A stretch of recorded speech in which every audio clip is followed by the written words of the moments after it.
మాటలు ఎలా చెప్తాం చెప్పండి? అంటే మనము మంచిగా ఉంటేనే, డాక్టరు ఆరోగ్యంగా ఉంటేనే పేషెంట్కి వైద్యం చేయగలడు. ఈరోజు ఈ భూమి మీద ప్రతి మనిషి పాపం చేస్తే, ఈ మనిషి చేసిన పాపము మనిషి ద్వారానే పోవాలి, మనిషి రావాలి, ఈ లోకానికి రావాలి. ఆ మనిషి ఎలాంటివాడై ఉండాలంటే పాపం లేనివాడై ఉండాలి. అందుకే ఈ లోకాన్ని సృష్టించిన దేవుడు ప్రభువైన యేసుక్రీస్తు ప్రభువారు 2026 సంవత్సరాల కిందట ఈ లోకానికి మనిషి కుమారుడిగా ఈ లోకానికి వచ్చాడు.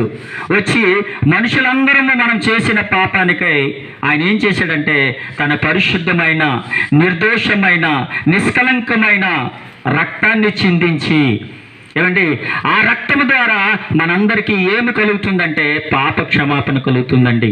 ఆ రక్తాన్ని ప్రోక్షించాడు. యేసు రక్తము ప్రతి పాపము నుండి మనల్ని విడిపిస్తుంది, రక్షిస్తుంది. కానీ మనుషులు ఈ మాటని నమ్మలేకపోతున్నారు. ఎందుకంటే ఒకసారి చూడండి, ఆయన వచ్చాడు, ఆయన ఏ పాపం చేయలేదు, ఏ తప్పు చేయలేదు, తన జీవితంలో ఎటువంటి మచ్చ లేదు. ఆయన పరిశుద్ధంగా బ్రతికాడు. మనందరి కొరకు ఆయన సిలువలో మరణించాడు, ఆయన రక్తాన్ని చిందించాడు, సమాధి చేయబడ్డాడు, 3వ దినమున తిరిగి లేచాడు. చూడండి, యేసుక్రీస్తు ప్రభువారు నిన్న నేడు నిరంతరము ఏకరీతిగా ఉండే దేవుడు. కనుక ఆలోచన చెయ్యండి ఒకసారి.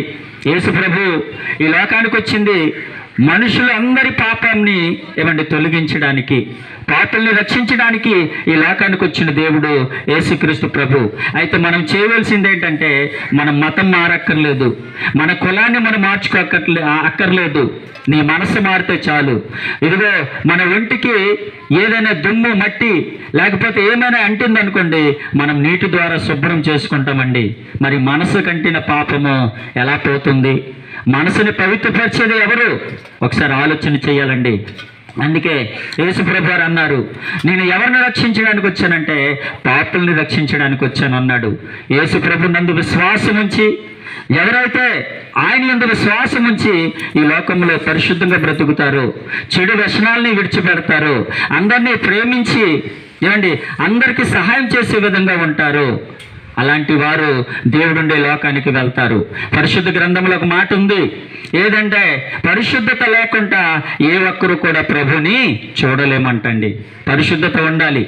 పరిశుద్ధత లేకుండా దేవుడుండే లోకానికి మనం వెళ్ళలేమండి. ఈ లోకంలో తప్పు చేసినోడు చట్టము నుండి తప్పించుకుంటాడేమో, ఈ పోలీసుల నుండి తప్పించుకుంటాడేమో, కానీ దేవుడి చేతుల నుండి ఎవ్వరము కూడా మనం తప్పించుకోలేమండి. కాబట్టి ఈ చివరి దినాల్లో సత్యాన్ని తెలుసు